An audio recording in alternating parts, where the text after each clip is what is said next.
Always fun. Music, love, and passion.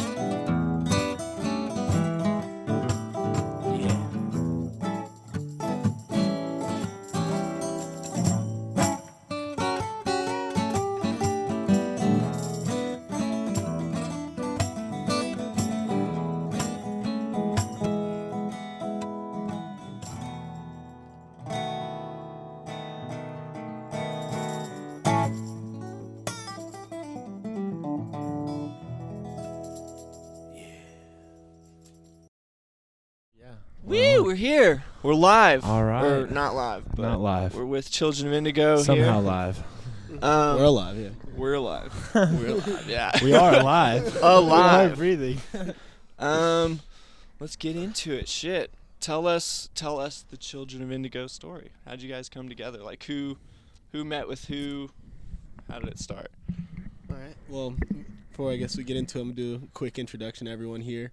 Yeah. Also, shout out to Ryan Sneed. Ryan Sneed's our bass player. He couldn't make it today, but he's going to be there, being Ryan. Every show, yeah. But Love you, Ryan. we've got a man of my heart, dude. We got Jay Indigo over here, stage right. That's me. Guitarist and keys. Very nice. Matt Garcia, right next to him. That's me. Drum roll. Drums, yeah. Then we got our newest member, Nick Murphy, saxophone and guitar. Oh, man. God damn. Very nice. Sax. It's a sexy instrument, man. Saxy, getting saxy. It's a sexy instrument. And then I'm Joe Indigo, vocalist. Very nice.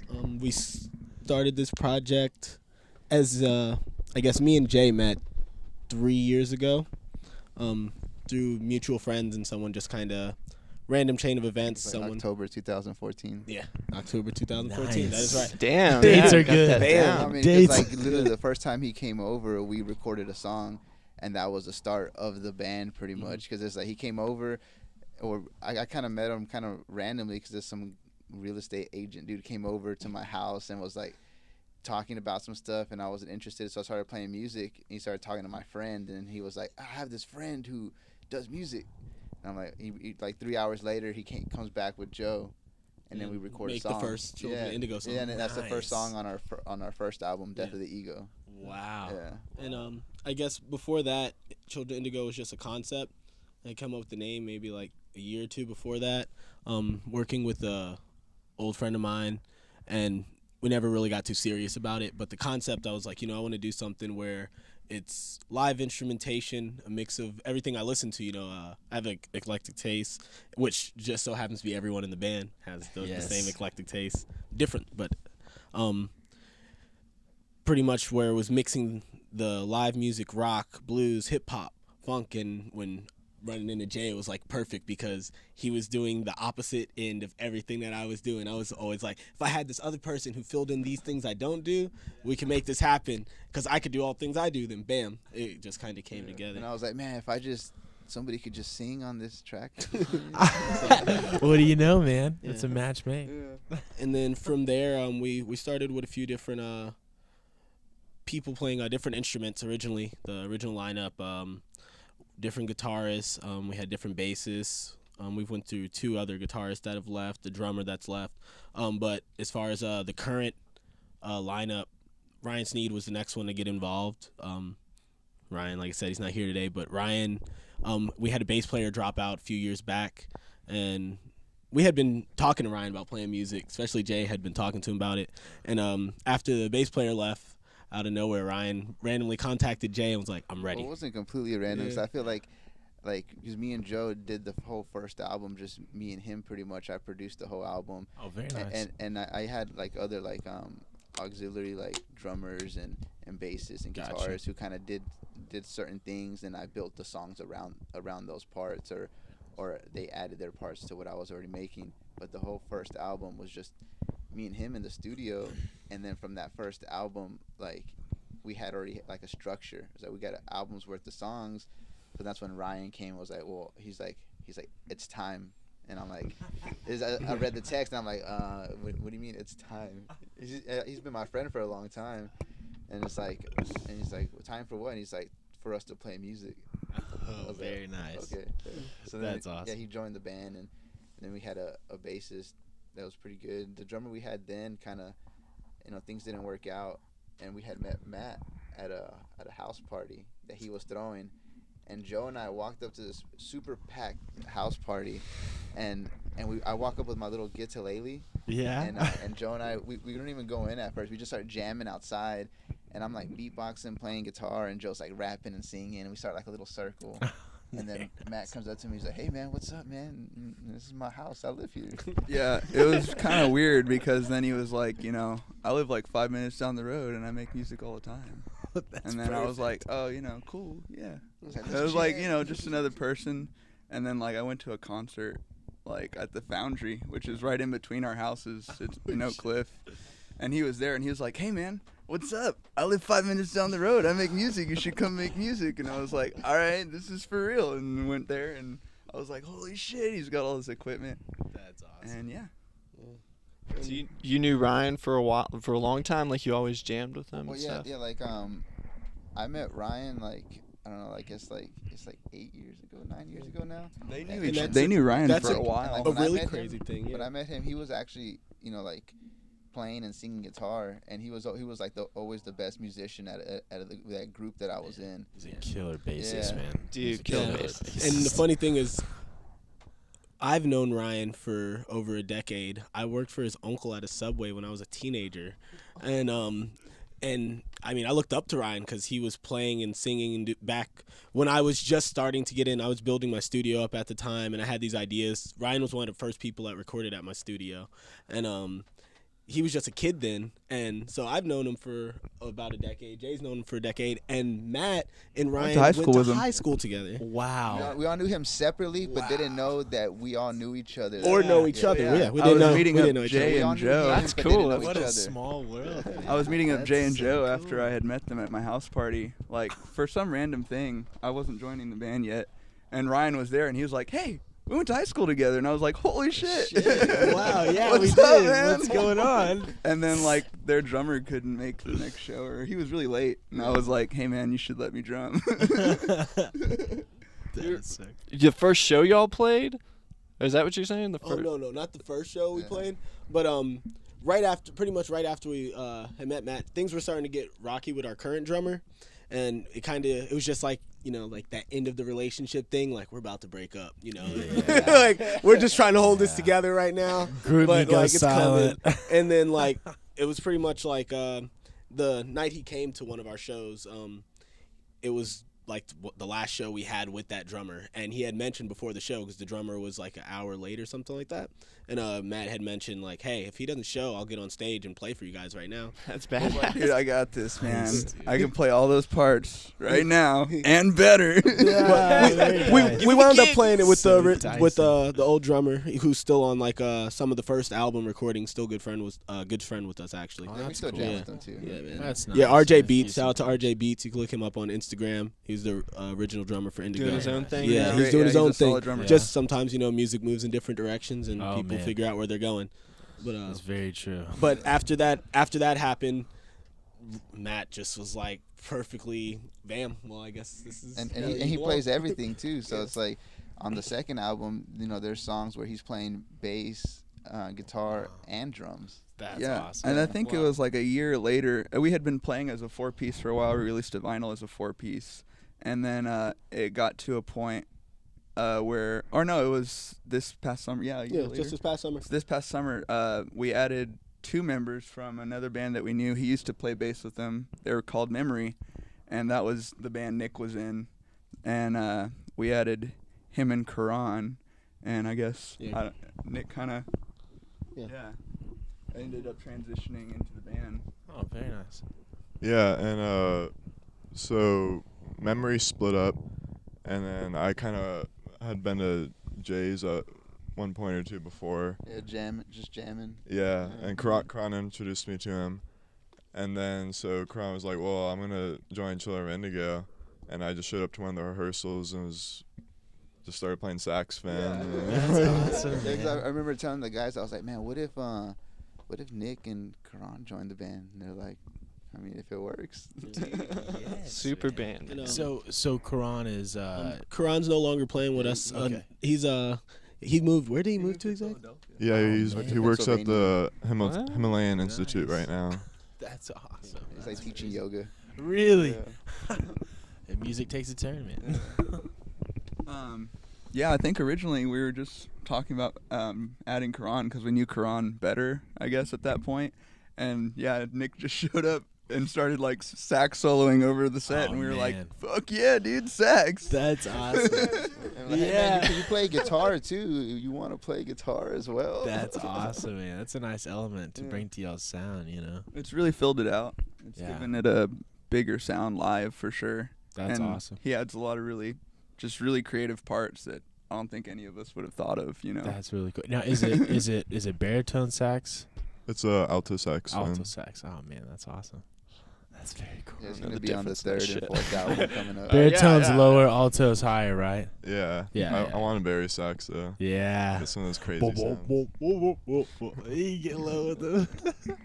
What's as far as band influences that y'all like all agree on? Like influences y'all's sound. I feel like maybe we could each. We definitely have some in common, but I think it would be easier if we each named like a few. It's really hard to say. Yeah, just go down the line like Oh, yeah. favorite. It's- Yeah. Man. The blues. Favorite's a hard word. Blues, Favorite- jazz, soul. favorite. That's what we were talking about earlier. Influences. Yeah. your Maybe we should just like main- each it's name It's hard to 3 say bands. particular because in a playlist, that you listen Yeah. to, you might have like a bunch of different artists that just have that certain sound, and you're Yeah. chasing that certain Certain sound that they song that they or something. play. I'll say, I guess, like Nick said, we'll do 3. I'm just gonna give a wide range because I feel like one thing we do have, like everyone in the band has a really eclectic taste, which is cool. But I'll go and say Nas, Led Zeppelin, Speaking to my heart. Velvet Underground, Oh gosh, Um, keep going. Mars Volta. Nice. Wow. Some I guess personal influences would be The Doors, Michael Hedges for me. I don't know if y'all are familiar with him. He's just a really mind-blowing acoustic guitar player that Oh, cool. experiment with alternate tunings, and just like he really opened up a lot for me as far as what you can do with the guitar. And then Charlie Parker, probably my favorite saxophone player. I'm gonna go with Steely Dan for sure. For me, big super influence for me. Of course, Led Zeppelin. You already said that. The Who, and Tame Impala right now. I'm rocking Tame Impala. Nice, man. I actually just started listening to them. Yeah, man. Nice little poppy Beatles sound. you Great know? stuff, Yeah, dude. it's not that First bad. I'm album digging sounds it. really vintage. Yeah. Oh, it's Yeah. my turn. Yeah. Dun dun dun. I don't know. I mean, I take influence from a lot of different things. I like listening to a lot of, obscure stuff sometimes. Like I listen to like old Mississippi Delta blues type stuff. Like, I like Fred McDowell and Son House and stuff like that. Son House. And then like get down on some jazz, like with some Grant Green or even going even further. Because I feel like I kind of always looked for that sound that has that almost like that kind of like, because I feel like a lot of music now, it's all dominated by the snare, and it's so hypnotic. It's so hypnotic ever since rock music and really R&B brought it into it. I feel like I always kind of have that, and then up to hip hop. So I always kind of try and find music from the past that has that almost hip hop sound before it was even hip hop. That's awesome. Yeah. Going through the discography books there, Yeah.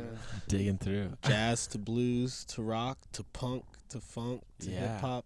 And all that junk. And all Super wide range. Yeah, eclectic. So- Like Yeah. We're turned up American soul music. Yeah, turns up. We've considered calling ourselves that as like a Turned working genre. Turned up Future American hop. psychedelic Psych soul. hop. I feel like it really comes out in y'all's sound though. Like just Seriously. the wide range of music y'all are inspired and influenced by. It really comes out. Like it's just like, man, listening to your album. I had it on earlier with him, and it's just all over the place. It's cool when you can put on a CD and it's not the same sound. I feel like we over and barely over just and started too. Yeah, Yeah. no, that's the sign of a good band. Like you guys just start. You only have 2 albums out so far, right? Yeah. Yep. I mean, dude, and you already have like a fucking killer sound. What's some of the best shows you've ever seen? Other bands, big, doesn't have to be local, could be local. Yeah, I saw Coco Rosie at the Granada, and they're fucking amazing. What are they like? I've never heard of them. They're like a big mashup too. Yeah, they're I pretty think good. they're from like Europe or something, but it's like these two sisters, and they kind of have like this hip hop kind of sound, but it's also kind of like, I don't know, almost like, it's hard to explain. They play with like circuit bent toys, a Yeah. beatboxer, Wow. a harp. And it's kind of gypsy sounding too. Yeah, I've seen like you can look at some of their videos on YouTube. They're playing with like a makeshift drum kit where it's like a plate on top of something and got like a stick and he's banging some random toys and stuff. Or like they'll play on a harp and then Yeah. make circuit noises while one of the sisters is singing, and then the other one will start rapping, kind of like a rapping kind of singing. Yeah. So it's these two girls, but they have all the other musicians centered around them. Wow. Yeah. But they're the ones that run it, the two chicks. Yeah. It's got to be a cool show. Yeah, A whole it bunch was of really different good when I saw natural them. sounds. I was really impressed. It was different from their recordings too, like more like musically in depth, where their recordings were really simple, still really good sounding, but it was like, whoa, this fucking band is awesome. Yeah, it's great when a band really Yeah. shines live. Yeah, 'cause, You're you know, like, you hear their song, there's the recorded songs, and it's more like put together, like kind of basic, where it's like it sounds good with the vocals, and then like live, it's like the musicians are just going off. yeah. Yeah, it's the same songs, but just going off musically. The freedom to go. Yeah. That's cool, man. What about y'all? What's some badass shows? One that sticks out to me, I feel like, is there's this Japanese band called Mono. They're a post-rock band, and they do compositions where it's like one progression repeatedly over and over until it builds into this big symphonic, like, epic guitar delay reverb, like tremolo, like going off really loud, like symphonic chords, after a while getting bigger and bigger. And I saw them at Sons at Herman Hall, and there was like no one there, so it was like really cool, like this old wooden room, and they're playing like this epic post-rock shit with like 4 people in the room, and I'm just standing there like getting washed over by these waves of sound. And then afterwards they're right there, and like this band in my mind's like huge. I'm like, oh my god, they're so good, and I'm just talking to them, shaking their hand, there's no one there. Starstruck. Everyone else is like, who are these people? Where are they from? Like, and I'm like, dude, Mono. Like, Mono, dude, how do you not know? You're just So that's always stuck out to me. That's cool, man. A recent band I saw that really blew my mind was Herd of Instinct. We actually played a show with them. I don't remember the date, but it was at the Profit Bar, and they played a really like progressive. One of the guys was playing this thing called a war guitar, which is like, I don't know how many strings, like an 18-string guitar or something, and it's all tapping. Yeah. And then the other guy had a stick. I don't know what it's called, and he was tapping too. And it was just, they had 2 drummers, and like it was just this really heavy, like intense, like, I don't know. It was just really like a cool, like, That's pretty crazy. fucking dope. Really? they're local. Yeah, they're a local band. Are they local? See, I didn't even know. I'd never heard of them. Like, Really? Yeah. They were just That's playing like cool. this the whole time. That's crazy. That's like Tosh and Toast and Abasi? Yeah. Yeah, I love Tosh and Animals Abasi, Leaders. dude. Yeah, man, that's some crazy stuff. Because we were opening up for Marvin at that show. We didn't even know about the Herd Instinct. But, Yeah. they wound up being really good, man. That's awesome, man. What about you? What about yourself? Do you have anything else? You're pretty. I guess the last 2 shows I've been to were The Cure and Kendrick Lamar, and those were both Oh, pretty nice. good. They're both pretty badass shows. They're man. okay. Yeah, No, I mean The Cure. They went on for like an hour of encores at American Airlines Center. They're like, our last song, our next last song, our third last song. And then eventually we're like, all right, dude, it's not your last song. Keep going. It's good. right. And they played some new stuff that's completely different than what they were doing in the 80s. It was almost tribal sounding. Really? With these big, like, I don't know what kind of drums they were. Not like, not Tycon drums or whatever, but that same kind of sound, like the big type. Huh. And it was like something that I was like, this is The Cure? And Wow. it was really minimal on vocals. It was mostly just them going off. Huh. And then the Kendrick Lamar show was real cool too. he had a full band plus the backtrack going with the music, and he would switch back and forth. And he had this whole setup with this big neon sign behind him that said "Pimps Only." He came out with a little like old gangster style '30s hat and Doing like it suit, big. and then the drummer starts going off, and like I don't know, it was a crazy experience, the mashup of the live music with the electronic backing. And there's parts where electronic would drop out and it'd be all live instruments, and then there's parts where the live instruments would drop out and be all electronic, and then parts with both. It was really solid and cool. And seeing like hip hop going in that direction isn't something that I felt like you seen in the 90s or 80s, and now people are pushing it. It was pretty interesting. I love live instrumentation. It's like jazz trap. Yeah. That was my best way to Jazz explain it. trap, It's like wow. jazz Did you trap. see his sounds Grammy performance? Kendrick Lamar's? I didn't. It was real crazy. It was back and forth. Yeah, the like- Grammys just happened, right? I forgot Yeah, about it that. just, if you look it up, it was a real weird performance. It was cool though. He had some girl doing like a big tribalistic kind of drum like that too, and nice. it was weird. He'd like cut out randomly, and Dave Chappelle would like say a few things, and then like he'd go back to his performance, and it's like and then he'd do it again. It was really weird. We'll go. This is another question. We're gonna have to go one by one, but like, when did you learn your instrument? What drew you to your instrument? I started playing guitar, I think when I was like 16, 17. Oh, wow. And it was just I used to skate before, and I was like dedicated to skating. And all my friends that skated started playing guitar, and they'd all play like the typical, like, you know, Smoke on the Water, like, you know, the beginning of Stairway to Heaven. Yes. You know, like all the, you know, all the beginning parts of all those, like, you know, Iron Man. Yeah. Yeah, like all those- Seven all those Nation Army songs. for sure. And I remember, like, you know, that's how I learned how to play guitar, because I would play on their guitar, and I'd be like, oh, how are you playing that? I want to play that too. So I learned how to play all the stuff they learned how to play. And then I found the guitar in my dad's closet, and I just like I guess that he had bought and didn't even play on. It was just there.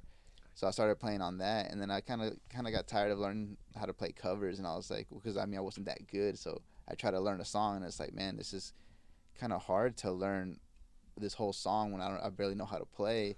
I was like, so fuck learning other people's songs. I'm learning other people's styles. I'm just gonna learn the chords and try and get creative with that. So then I've been doing that now for like 12, 13 years. You gotta step away at some point, learn how to be creative on your own. Yeah. Like, how do I find my own path on this Yeah, instrument? 'cause I feel like I was spending a lot of time like learning this one song, and I wasn't getting it right. And I was like, I'm spending too much time learning this song that I can't get right. It's When like, what's the way you would do it? Yeah, so I'm just gonna learn chords and try and figure it out from there. But I started playing like drums and bass not that long after. Like I ended up I remember my first guitar, like my mom bought me a TV for like my 17th birthday, and I was like, can we return it and get a guitar instead? And I returned it, and I got a guitar. And then not that long after, I had gotten a job, and I bought a drum set and a keyboard. So then I learned how to, and I started recording at the same time. Oh, nice. So like, I learned how to record and play guitar and all the other stuff all at the same time. So it built up to where like now, 12, 13 years later, like I learned how to like build like grooves on my own. Yeah. To where I don't need like, I guess like a full band to create something. You can get a base, like a foundation together. And then He's I- constantly looping. Yeah, and then I show it to them, and then we come out with a song, because then they start adding their you know, musical skill behind it, things that I'm not able to do, like, because I can play the drums, but I can't play the drums how Matt can play the drums, you know, like, and they can all play and do their things that how I can't do them, but I can come up with the basis of what things are. That's awesome. Yeah. Literally the beauty of a band, right? Yeah. When everything is and just they're the same way, because they play everything too, so like they can come up with ideas and do it the same way, and then we fill in all the other parts, and then together That's as a awesome, band we man. play the ideas. It's a cool thing about having a whole band of artists versus like sometimes there's just bands where it's like all I do is play drums. I don't understand what you're doing over there, and like nothing's wrong with that. But it's really cool to have everybody in the band be able to communicate on every instrument. Like I do the least amount, but I could still hear it and have an idea for music and understand what's going on. It's nice to all be able to communicate fully like that as artists and creators. We are all creators. We can all you could put all of us in a room locked by ourselves and we could each make a song. Yeah.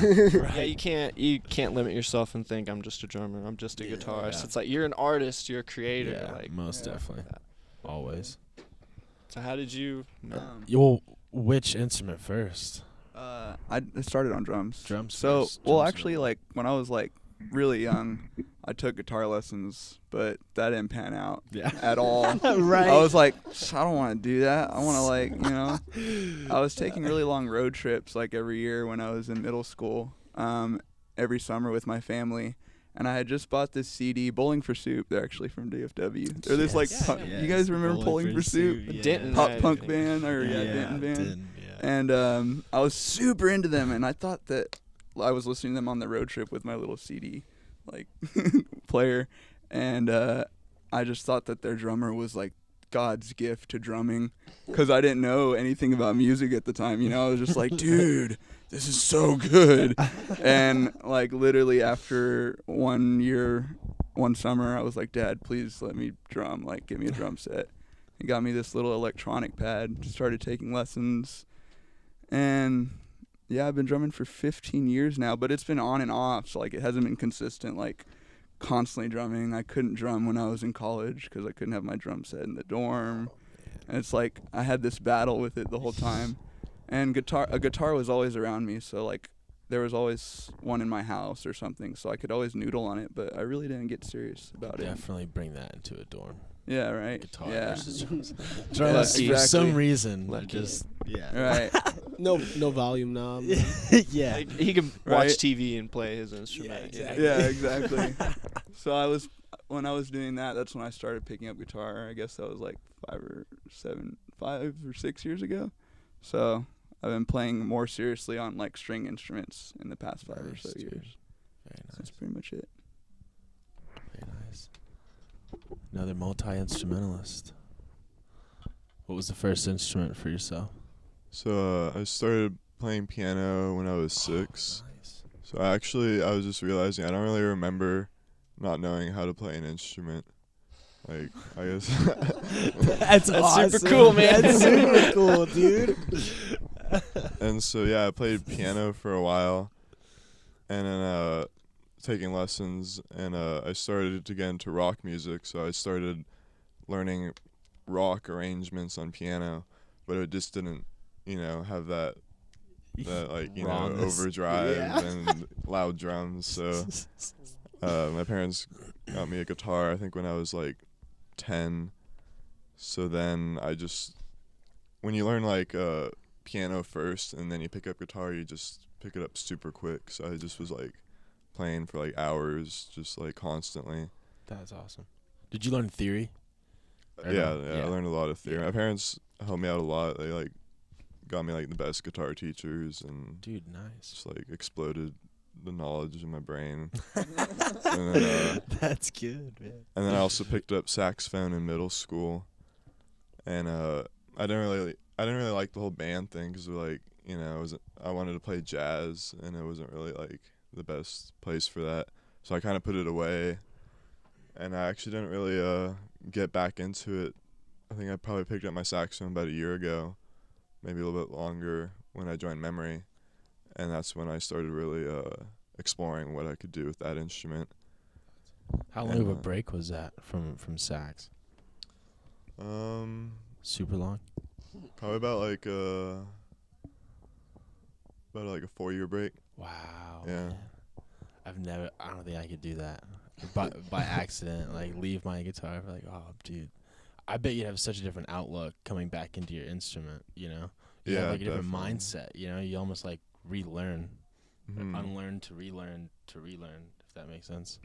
But Yeah, I feel like every instrument that you learn affects the way you think about other instruments. yeah. Like even saxophone affects the way I think about how I play guitar, and it all kind of like each instrument has its own kind of special quality. That's awesome, man. Very nice. What about yourself? All right. For me, I guess first and foremost, it was vocals. About 15 years ago, I was about 12, 13. I really started as a hip hop artist. just writing like poetry, I guess, where it started, almost as like poems. And then I got into like electronic production and also producing with like loops and just taking snippets and repeating them. And I did that for a while and wrote raps, and I really started, I listened to a lot of different music. I guess my parents, I had real eclectic taste, sorry. My mom listened to everything from like Marvin Gaye to Celine Dion to Michael Jackson, and my dad was into like Sly and the Family Stone, and he was into Pink Floyd as well. He's like old hippie dude. But I grew up around a lot of different music, and I started wanting to kind of expand, and I wanted to sing. And I remember when I first had mentioned I wanted to sing around a few of my friends at the time, they had laughed at me. They're like, "Oh, you're a rapper, Like, you're a rapper, man. You don't know how to sing." Like, what are you I trying was to like, do? "Yeah, but I'm going to," and they just laughed at me. I was like, "All right, whatever."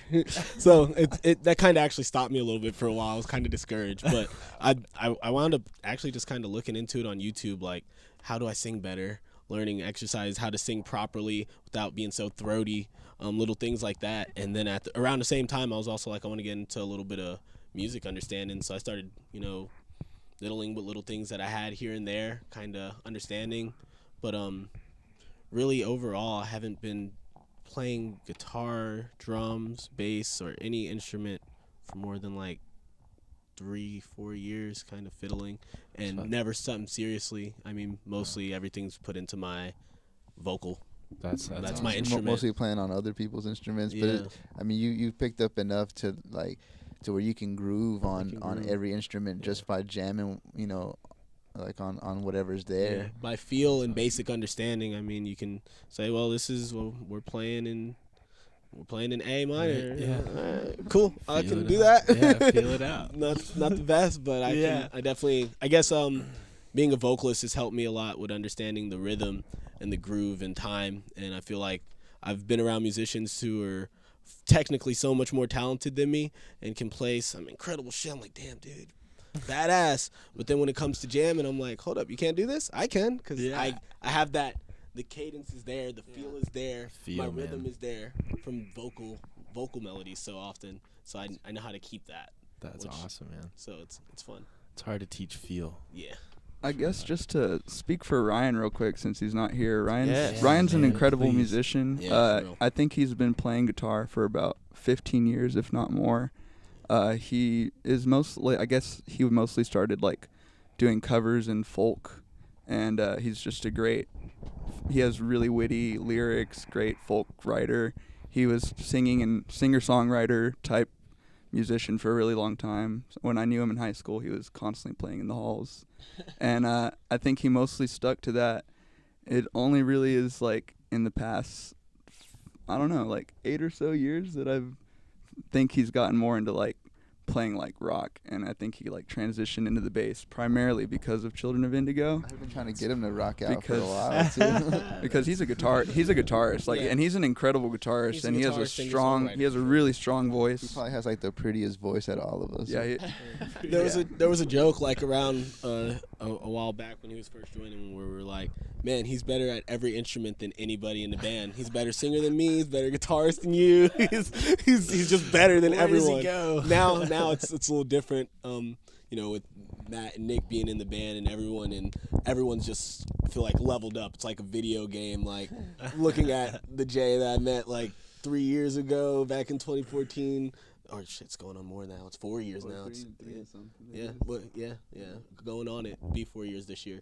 But from that to now, it's like it's a whole different level. So now everyone's definitely shines in their spot. But there's definitely a time where Ryan was just the best. Yeah. I was like, let's just back Ryan up. Ryan's an incredible musician. He was touring Japan when he was like 12, like playing in little clubs and shit, like playing acoustic covers. How the hell did he get you to Japan? I don't, dude. It's a story. I wish he was here to tell it, but yeah, I mean, Ryan, please. he's come. been doing it for a while. Like he's been on stage for a good 12 years, He's if a not natural, more. man. Yeah. Wow, man. We that's first cool. saw y'all. That was definitely one of the. You guys were great, like as a whole, and we were just like, man, that bassist is killing it, man. I think it was at the Grotto, I believe. Yeah. The Grotto. Yeah. Rest in Yes, peace, I yes. think. Is that place gone? I think it's gone. That's what I heard. It is Sucks, actually. yeah. Man. was the only time we ever played there. Nick never Yeah. got to play there with us. Sad. Yeah. What artwork? Who does y'all's? Do y'all work with like a primary artist or something that puts? I see like videos y'all put out where it's like a little. It's almost like just like an image. I don't know. Who does y'all's production? Jay does type a lot stuff? of those. I think the videos you're talking about where it's like images that Jay will put back music to. Well, like Yeah. on the Indigo page it's all like original content, but on my personal page, and sometimes I think there's been a couple of times where I posted stuff on my personal page on Indigo actually. Okay. And now that I'm thinking of, but I'll find like trippy little gifs out there, and I'll just put our music behind it. That's Like there's this one I found where I put because I do a lot of like hip hop type beats where I like sample old like funk and jazz and soul, and then I'll make it into kind of hip hop. So I'll take something and make it into something else, and then I'll just put those random gifts behind it to kind of make it more aesthetic. Yeah. But it's still like the music's like still I guess our music. It's cool. It's trippy. Yeah. It's all like or like zooms in. Yeah, or something. there's this one where I think it was like I think it was like a nug. Yeah. It was like, Yeah. it was like constantly zooming in. Yeah, that Yeah. was really cool Yeah. with the music. That was dope. That's awesome. But as far as like the album artwork, we have 2 officially released albums. We also have some other music from future albums that's out there. Some stuff that might not ever be released. Some stuff that's unmixed and unmastered. Just like there's lots of stuff drifting around. But the first 2 official albums that are released, Death of the Ego, the first one, and then Indigo Soul. The album art for the first album is actually done by Jay's girlfriend. Before it was his girlfriend, though. Oh. Just when Carlos Ceballos. yes. Yeah, it was actually the first album cover that we got. Like I took a photo. It was me and some friends, and it was like a photo of all of us as a silhouette of us. So it's like 6 or 7 of us lined up in front of each other, and then we all put our arms out in different directions. Oh, So it Wow, makes very it look kind of like a totem tiki monster looking thing. And it was just this. It was behind this lake, or in front of this lake, and it's just this picture that we took, and she took a picture of the picture and then painted that first album cover from that. Wow. Yeah, she just took a Oh. picture and then came back like I think like a few weeks later and was like, "Hey, look what I made." And we're That's like, "Oh, cool. that's our album cover." Yeah. The original painting's still hanging at the studio at the house. Yeah. We're That's located in awesome, Oak Cliff. man.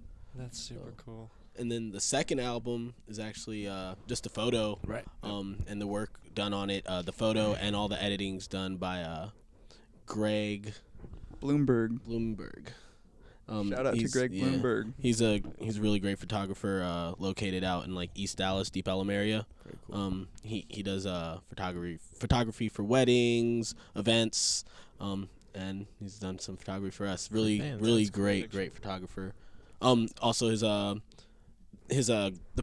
business partner, his name is Nate. He actually did our website too. So him and they work hand in hand. He does photography and Nate does all the web design, and they work together as a group for their company and their team. Nice. So, and you said y'all have the website running, and I mean the Yeah. website's up. Childrenofindigo.com. Very Two nice. L's. 2 L's. Childrenofindigo.com. Chilldren. CHILLDREN You of can Indigo. find a lot of stuff there, videos, what we're currently doing. But if you mess up and spell it wrong, Children Indigo 1L will redirect you to 2 L's and get your mind right. So Very nice. go to Nice. childrenindigo.com. And you can find all your social media and music and yeah, videos and links to on there. everything. Our albums for sale on there. Spotify Virtual links. Spotify links, Yes. virtual tip jar to help us out for upcoming tours and work that we're doing. And there's more coming soon. Yeah. I need to go. We're actually in a talk with the guy Nate about adding some merchandising up there. Get some of our T-shirts, lighters, more stuff on there. So That's cool. cool stuff coming this year in the future. Yeah. So I mean, just to speak a little bit about future shows, tours, festivals, anything. Our next show that's 2018. coming up, our next big show will be at Texas Theater on the 17th. We're headlining. We're playing with DJ Spinderella is going to be DJing right for us. Really big local DJ. So she's going to throw down a real cool set. And before that, it's actually opening up with a film, movie Superfly. Very Everybody cool. knows Yeah. into old blaxploitation films. One of my favorites growing up. But That soundtrack. yeah, it's got a really cool Curtis soundtrack. Mayfield did all the soundtrack for that. Really? Yeah. gotta check that out. Yeah, if you haven't seen it, you should watch it. It's a fucking I've never seen the whole badass thing. movie. I've seen Yeah. clips. And the album the too, music yeah. is fucking amazing. On Yeah, that you guys should movie. come. No, Yeah. dude, we're gonna. Yeah. We'll be You there. guys should come. I guess Everyone- that's the 17th of February. Yeah, that's the 17th The of February. film starts at 8:30 and tickets are $18. Y'all play last. We That's play at the 11:45. DJ. Yeah, 11:45. Spinderella goes on at Closing 10. it out. Yeah, Spinderella's gonna kill it, man. She's a really big known DJ. She does a lot around here locally. Really? Like anyone who's into that scene, the whole DJ scene. You mentioned her name. Oh my God, what? That's Spinderella's there. awesome. I told someone today. This guy Devin from Kings and Queens Court. Guy we've met at a few shows and stuff. I was telling him Spinderella's playing. He like freaked out. He was like, "What? Yeah, She's I- opening for I you?" told somebody that yesterday too. So and they cool. were like, "Oh yeah, I'm gonna be there. She always gets my booty shaking." So yeah, Spinderella's gonna get it hopping, man. People love her. Very She's nice, a really good man. DJ. I've never been there. The Texas Theater. Texas. Yeah, it's yeah. in Oak Cliff. Oak Cliff? Okay. That's actually the movie theater where Lee Harvey Oswald went after he shot Kennedy. It's Like, notorious. So Wow. he like shot Kennedy. He went there and then watched the movie. What the hell? That's wild, Yeah. man. Yeah. That's wild. Now, is this by like Spencer Records or? It's It's kind close to there. kind of Kind of. it's on Jefferson, Yeah, okay. which runs parallel to Davis, which is where Spencer Which is where Spencer If is. you wanted to, you could definitely walk. It's definitely walking distance. Very Not nice. quick walk, but you could. Yeah. Not a quick walk. It'd probably be like a Yeah. 30-minute walk. minutes, but you could. That's awesome. That's awesome. What's some of y'all's most embarrassing mistakes on stage? Oh my God. Embarrassing. Through all these years. That- Okay, it's like we- this I had a There's this flashback. one real. I mean, I think. I'll let you go. the- which I one think you we take know first. that. Yeah. I think we're thinking about the same thing. Nick All of Before the same Nick one. didn't have to experience. Nick wasn't there. This, I mean, it sucks that Ryan's not here because it. No, him too. It happened to all of us. Because he would be like, dude, don't tell that story. Yeah, he Oh, would stop gosh. us. This is a perfect story. Then. we were supposed to play this awards ceremony for DFW Art Awards, which was thrown by Daniel Yanez. Is that his name? Yeah. He's the owner of the basement. Yeah, of he the goes basement. Artist DIY. That's his artist name. And he ran this place called the Basement and wanted to throw this DFW Art Award show to give artists in DFW scene like awards. Pretty cool. And I guess we were like the headlining act of like the band that I was think it was supposed to actually play. our biggest show It at was the like time the biggest show that we had ever had. that at we the had time. ever got. It was like in some auditorium, so it's like this like big stage. It's like all official, you know. Yeah. and We so had it's- backstage spot where we're chilling, It drinks was- provided, we're kicking it. It We're was- behind the curtain. It was like official. sound checked official, man. It was like at the Latino Cultural Center, which is like this they do really official things there, and for whatever reason the bass amp just did not work. Oh and, yeah, like, it went. No, the bass went out. Yeah. Like the inside, because like the input, like Like active electronics. we had been no, resoldering it's like- this yeah, 'cause the wire input, over like, and over. It would Jack. get loose, Yeah. and when you turn it to tighten it, it would turn too Twist much, the and wires. it would twist the wires and cut the connection. So that's what happened. So his bass went out, Oh man. and then. But we didn't know that Yeah, we until didn't. the We until the sound-checked, first like- notes of the first song. We What's sound checked going right on? before that, and it was Yeah. fine. We're like, sound check's Yeah, great. We're gonna jammed, and they're kill like, it. Man, you guys are gonna. We're looking forward to yeah, hearing this is gonna be awesome, Yeah, man. 'cause Like we had a really good sound check. You know, we were Oh, jamming, man. and like that happened. So like I start the song, I'm coming in, and then like he comes in, and then like Ryan doesn't come in, and I'm like, and there's this part where like I get off a rhythm and I go on lead, and then like but before I could even do that, my guitar goes out. So then it's just mad. it's just Joe like singing and me drumming, and there's like a huge auditorium, and I like see all these people in And the I crowd got real like. nervous, and I started going off key because Like, there was what no is rhythm this? to keep me in key, Yeah, and I'm there's no nervous, music. so I couldn't clearly think. I was like, "Ah." And you just see, Oh, I just see shit. Ryan behind me, like, what's Yeah, happening? he's Like, what's wicked. going on? He's like He's unplugging freaking things, plugging out. things Yeah, back. yeah, and he's yeah, like, there were some photos of us, and in the photos you could see like you could see you could see especially Ryan. You could see him sweating like. Picture say 1,000 words. It was Yeah. some bad words. In that picture, dude. and right before we played, Ryan was like, "Man, I got a bad feeling about this," you know. And we were like, "Dude, just, Yeah, so I had to just do kind of this, shake you know? him back into place a little bit, calm then him down. that happened. and then everything fell apart. That is too. No, it was funny though, because then one of those photos is like he's like, oh, that's a good photo. Like, and then you look closer, and it's us like looking all like frazzled in the back.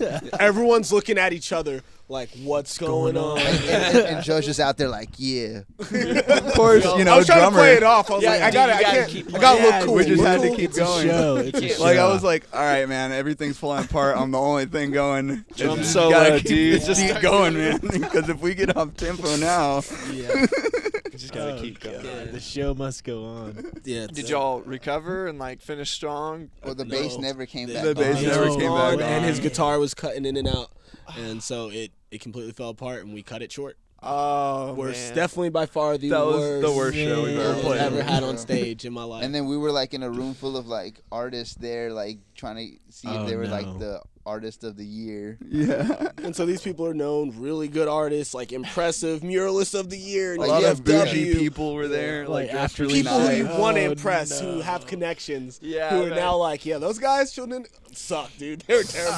Yeah, I don't know we're- what was going on. The bassist just like plugs He his just- jack in the whole time. He just stopped playing for some reason. Yeah, we definitely redeemed just didn't wanna ourselves. play. Yeah, since then. Yeah. Since Yeah, then, things- we've had a lot of great Yeah. shows. yeah, for sure. But we're gonna make some like a lot of connections. I feel like, and we just look at the crowd and we see like people start standing up and leaving. They're like, "Well, it's over. This show is over." Yeah, pretty much.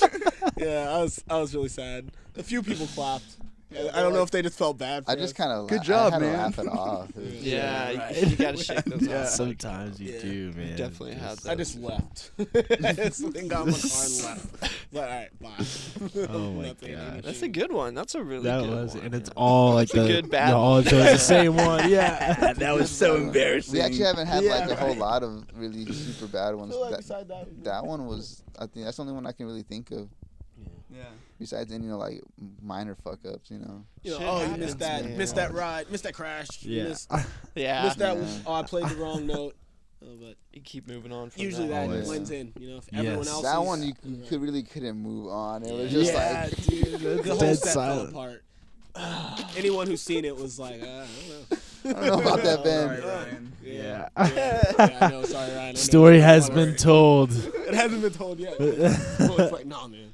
You can't even tell that story one-on-one if Ryan's there. He's like, what, you're telling someone that? No. That's hilarious. Anyone watching Now- who was there. Now I know y'all have such a wide range and, like you said, eclectic music taste. Now this may be tough again because I'm gonna use the word favorite.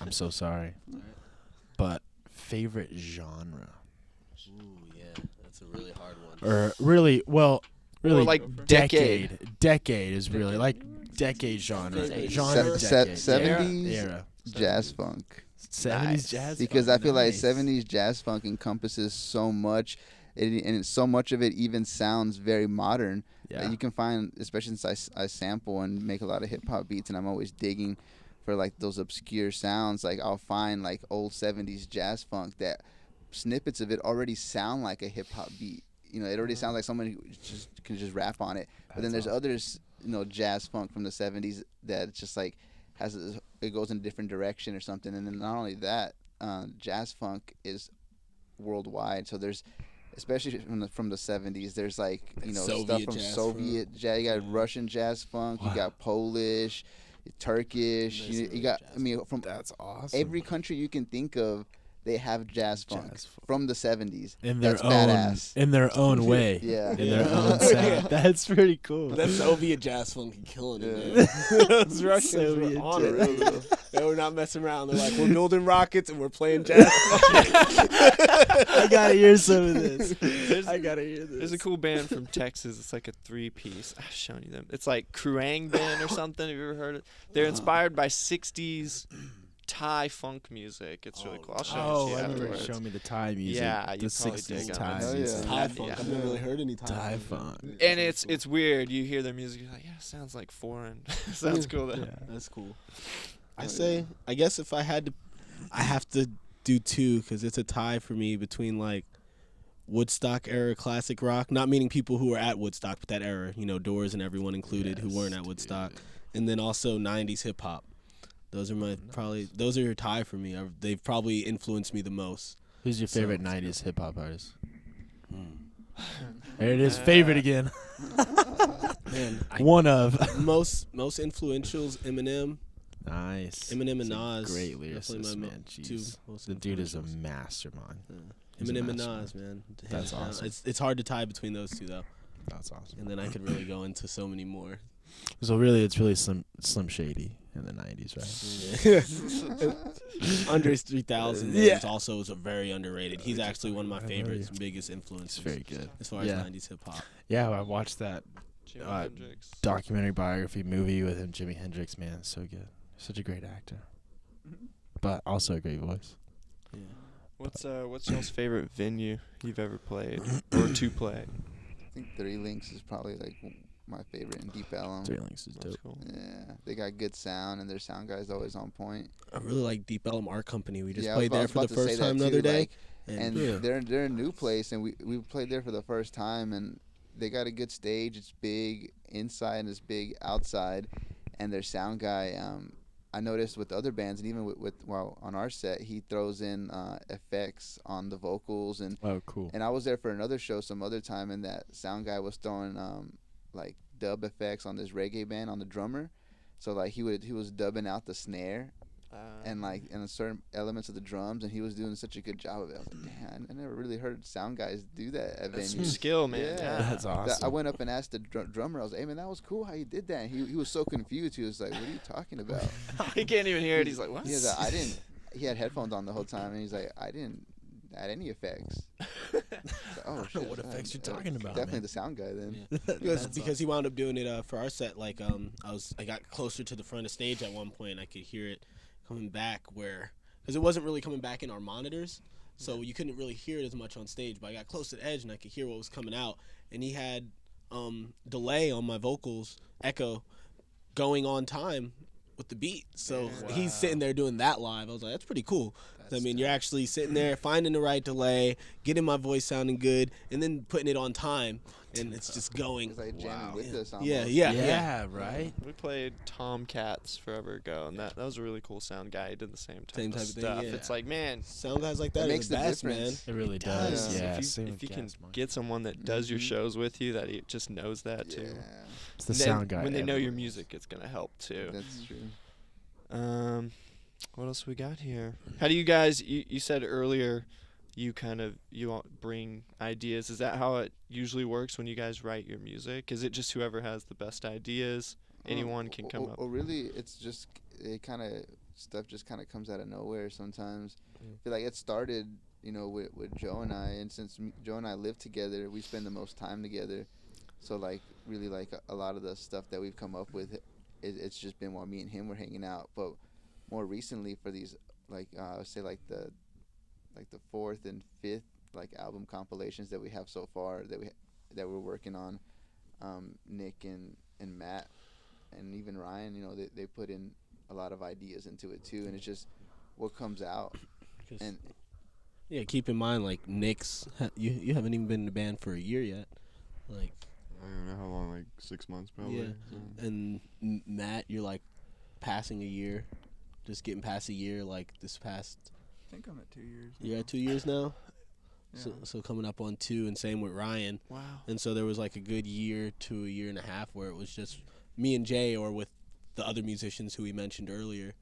And, it's almost like reminds me of like how the whole Wu-Tang Clan setup used to be, where it's like whoever's there gets on the song. It's like, all right, today we got Method Man, we got Raekwon, we got, all right, cool, y'all are on the song. So like there's times like I come over and it's just Matt and Jay, and it's like they made a whole song. Or we've some done days that it'll be too. Nick, That's or sometimes it'll be everyone, and it's just who's there. You get on the song because there's gonna be someone there who can play every part, and it might be like Matt's like, you know what, I've got this guitar idea, and then I've also got this bass idea, and so there's songs where like Matt will just bam like almost do the whole song, and then Jay will add some embellishments, maybe Nick will add sax, and then there's times where it'll be vice versa, and Jay will do everything.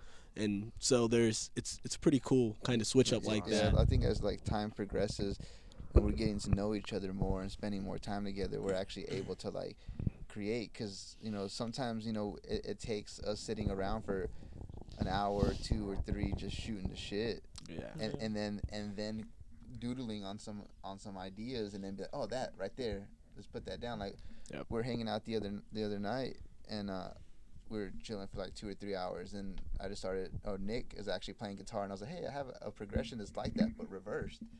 And then I started playing it, and then Matt's like, well, I got this other little idea that can fit to combine those two, and then bam, there was a song right there. That's awesome. Yeah. Man.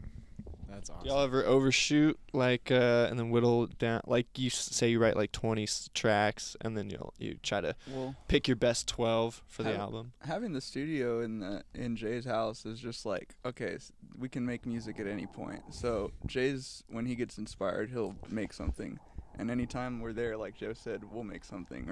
So really, like, we went through it the other day, and it's like we have like 83 songs, but like we only have 2 released albums, and we're about to release our 3rd later this year. But we have like 83 potential songs right now that we could play live. Not to mention stuff that I feel like is just lost in the files. Yeah. Like things get There's lost like in it. 40 other Because songs there's like that we don't I even guess play. there's other stuff that like, yeah, that probably Matt and Nick and Ryan haven't even heard that Joe and I did. There's something played the other day, and I was like, dude, I forgot about this song. It's from like almost 3 years ago. It's pretty good. Why haven't we done something with this? I didn't even remember existed. What did I say? Oh, cool. That was pretty cool when I said that. You know, like, listen. It's like I was listening to it for the first just time. because I feel like, I guess me personally, like I feel like I just compulsively record all the time. Like I'm just always creating something. I'm like addicted to finding that groove. So I'll and in different genres sometimes too. So I'll go and find grooves in different ways with, you know, and also different I guess outlets. So like instead of using just my computer, I have other things where I can create and record stuff with. And so and through that, like there's also a lot of side projects recorded on the computer, like the Chop Diggy project, which is Jay on his sampling based hip hop stuff. There's a few songs where Matt's playing guitar and singing and ideas. Chemist stuff. There's that. There's one song there where Nick's doing vocals that he wrote, kind of like a psyche sounding idea. And then there's another hip hop project that me and Jay had been working on for a while. So when all that comes together into the ideas of, I guess, more than the band, because we're also doing the record label thing, Umbrella Records. We got the official LLC, and this is this will be the first full year of Umbrella Records. Oh, cool. So I mean, congratulations, man. Thank you. For the albums, it's more or less, I guess, at this point, kind of picking and choosing what songs we think we want to be. Like you said, kind of whittling down, but more so less just going through the catalog of the immense amount of recordings we have, and just being like, well, these are the more hits, I guess. We need these to be on the album. There's always been those ones that stick out. So right now we're just like picking and choosing and re-recording what we need for the 3rd album. How close are y'all? Like, do y'all have a goal, a deadline for your next album, the 3rd album? Most of the songs on the album, I would say, are pretty much done. We need to add more and record a couple few new ones. I think the main thing is getting our album art. Okay. Because we can't release it without a face. Yeah. Just a blank vinyl. Yeah. What else coming up, y'all, for this year? Y'all are gonna try and release that later this year, and then y'all just play shows by till April. Yeah. Oh, okay. Nice. That's pretty We're soon. looking to release Nice. the album in April. We were thinking like 420. Hey, Around that time. Yeah. Or the get a exact festival day. going, huh? Oh man. And if we really get the time in, we might even do a double release this year. Hopefully, another album, because we have the music for the 3rd and 4th album pretty much ready, and even the start of the 5th. 83 songs, man. That's a lot. So we're lot. working That's a through the lot, past. right? I mean, like lot the of first two. album was officially released last year, but we had everything recorded in 2014. Yeah. And then Indigo Soul has been, that we just released last year as well. We released both last year. Had been ready for about a year to a year and a half as well. Just finalizing, getting things together. We're just carving it out, rough and smoothing out all the rough edges. making music faster than we could put out music, which is a good problem. Yes. Definitely. Yes. Definitely a good problem. Yeah, it's like I joined the band. I think like the first rehearsal we had, they're like, all right, we're going to learn 30 songs. Like in the next 2 weeks. I was like, y'all have 30 songs written? Like, My wait a band has minute. been together for 2 years and we just finished our 10th. Like, what the fuck is going on over here, dude? Dude, we started last week, man. 30 songs. Catch up. We're going slow. So we talked about your most embarrassing show, pretty much. What's your favorite show you've ever played? With Children of Indigo. With Children of Indigo, yeah. I think we played the Not Another Halloween Party. That was a really fun show. We just went out into the woods, and then there was like a bunch of people like camping out there. That's cool. And then it was like an EDM festival Yeah, too. it's like an adult psychedelic hippie camp. Oh, nice. Yeah. Should be. Yeah. That's good. That was great. We were one of the few rock bands to play it. I think we're gonna work with that group again. They're called Basshead Society, and we're gonna be playing the Everland with them this year. That's another festival of theirs. Yeah. What, it got rained out We last year, definitely right? remember Yeah. that. Yeah, almost. Or like they pushed it back. Yeah. They We got- went to the one after that. That's right. We were supposed to play at the last Everland together. That's right. Yeah. With the White Rhinos. right. and That's Indigo. right. I almost forgot. That's right. But their most recent Crumbling. event went really well. The Really? Not Another Halloween Party. Same Very group. nice. It was good. We had a Nice good turnout, audience. yeah. Everything went real well. That's awesome. Cool group of guys, man. That's cool. That's very cool. Yeah, it's pretty cool what they're doing. Get a lot of support in that community. Yeah, Surprisingly. it's cool because after felt we played the show at that spot, we set up, have this big canvas tent, and we set up there inside of there, and it's almost like as big as it is in here, just a little bit smaller. And I brought my little mini drum set and bass amp, PA, guitar amp, and he brought his amp. So we had this whole setup in the tent in the woods.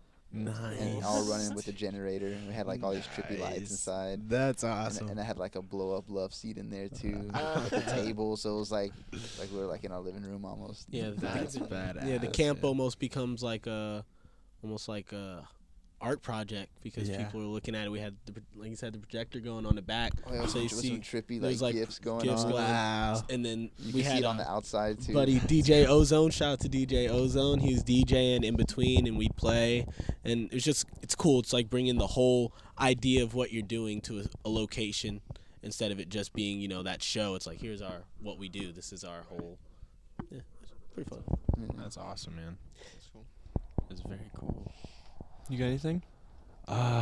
Man. What else? What else? What have we missed? What about gear? What's your favorite? Yeah. What's your favorite brand? What's Favorite brand? Guitars. Or piece of stuff. gear, favorite brand, Well, see, piece I of feel gear, like guitar. it's hard to say what's my favorite Yeah. because it's like, I mean, I have what I can afford. Very true. Yeah, that's a lot of everybody's It could- favorite, it- right? It could be, yeah. I mean, my favorite is, I guess I could say what I have, but if I Yeah. had the financial means to get something better, Yeah, I of think course. that'd be my new favorite. Of course, right. make do with what you got. Yeah, Make but it I work. mean, I guess like my favorite thing to use though, like in my rig, is delay and wall. Very nice. Delay and wall. It's classic, man. Yeah, it's like I feel like Classic. I can't, and distortion. I can't have a rig without those three. No, man. I mean, I can, but without it, I can do so much. It's more. not rock Yeah. without those three. Distortion, wah, and delay. Dude. That's too funny. What about drums, man? What's your favorite? snare, right? What's my favorite? What's Anything. Kick pedal. Your favorite kick my pedal? favorite kick pedal? You play Favorite shit with that hardware. cowbell, man. Yeah, the I have a cowbell. It's pretty cool. He plays it good. Uh, cowbell. Latin percussion. Shout out to them. Trying to get an endorsement over here. But I don't know, man. Pasty cymbals for sure. I think it's a little bit easier with drums to shout out brands. I rock a Gretsch kit, which Gretsch is awesome. Yes. I'm really into pork pie. I want to get one of their snares. Like if I had the money, I'd probably throw down on a pork pie snare, Pork pie's killer, man. or get like a custom snare like you did from like Dallas Drum or something. Dude, Dallas Drum. Dallas Drum is dude. sick. That's cool. But yeah, pasty cymbals, Gretsch and Ludwig. Shout out to them. Classic. Hmm. I'm gonna give a shout out to Earthquaker Devices. I love their Nice. pedals. I definitely want to Nice. get more of those. I love putting a phaser. I just put that on whenever I feel like it. Pretty much, just adds a little bit. Nice. And Grand Orbital phaser. Grand Orbit. I actually have I need to upgrade. I have some Joyo. They make some Oh, pretty. yeah, they make yeah, good, they make dude. good pedals. Yeah, dude. Most Yeah. definitely. Yeah, totally. I know about pedals. Yeah, and then as far as like saxophone, I recently got like this jazz mouthpiece, and gives it a lot more of that like jazz sound. I don't know how to describe it. It's just like it's just more punchy, and very I have more control, and it's See, that's just a whole nother world for probably all of us. So fun. Yeah, I don't know what the hell like he's talking about. mouthpieces and like. I kind of zoned out for a second. Yeah. Talking about brass instruments. It's just, yeah, we're all strings and acoustic. I mean, I Nick's guess got brass. a is really like- pretty Jaguar. Yeah. Is it Jaguar or Mustang? Jaguar. Didn't yeah. some guy Jaguar, just like give nice. that to you? You said. Yeah, so when I was in that band, this guy was Evan was letting me play his guitar, and then when the band split up, he just didn't show up to practice one day, and then he called the front man and he was like, "Yeah, man, you said you could keep it," and so I was Dope. just playing that. I was like, "All right." Thanks, All man. right. I've actually gotten a couple guitars like that. Dude, nice, man. Jeez. That's gorgeous. You got hello. You have the Texas Theater 17th. What else? Do you guys have any other shows coming up you know of? After that? we don't have a whole lot booked, but we are gonna be doing a house show, probably in March, before the album release. And our house shows usually we get I already have like a bunch of art in my house, but I get other artists to come, or we'll get other artists to come, and they'll come and show their art and sell their art, and so the whole house will be filled with art, and then we'll get vendors in the back, and then we usually have a couple bands play and make it a whole like event type thing. Nice, dude. Yeah, try to get a DJ out. It should be fun. The house shows always go There's really not well. an exact date for that, but it's in March. That sounds fun, Yeah. man. Man, we were at a packed out house show last Yeah, night with the last Wild night. Frontiers. All the Oh, yeah. frontiers, yeah. It's that crazy. was- House shows are fun, They man. are, They're man. just I really feel tight. like They are. those are my favorite kind of shows sometimes because there's so much energy. Everybody there's already a packed show. Everybody's there trying to have a good time. So when you play, they're just their party. Yeah. And everyone's happy that they can bring their own beer and Yes, it's not dude. $10. Yeah. No wallets involved. How about that? Well, shit. I think that's about it, Caleb. Yeah, man. Thank you guys for Episode coming number out 2. here. Thank you. Children of Thank you guys for Indigo. having us. February Yeah, man. 17th. Yeah, February New album 17th. coming out this year. Children- ChildrenofIndigo.com. .com, Yeah. yes. Be on the lookout for Keepers of the Fire, the new album. That's the name. Children of of the Indigo, the name of it? Keepers Just of the dropped the Fire. name just now. Keepers of Yeah, Fire drop. you First guys name drop. Just now. Yeah, Slip man. that in there. First time. Wow, man. Make sure we get that on camera here. That's awesome. This is official. Keepers of Fire, is that Keepers right? of Keepers the of the Fire. Fire. Keepers of the Fire. Okay. Keeping the Gonna be flame our third alive, album, man. and we Nice. have our Revivalist. first album, Yes. Death of the Ego, and our second album, Indigo Soul, on all media platforms. Yeah, and you can follow us, Spotify, like I said, iTunes, Amazon Link- Music. You can link to all of listen them through childrenofindigo.com. That's right. Children 2 of Indigo.com. L's. 2 L's. Don't Yes, forget sir. it. 2 L's.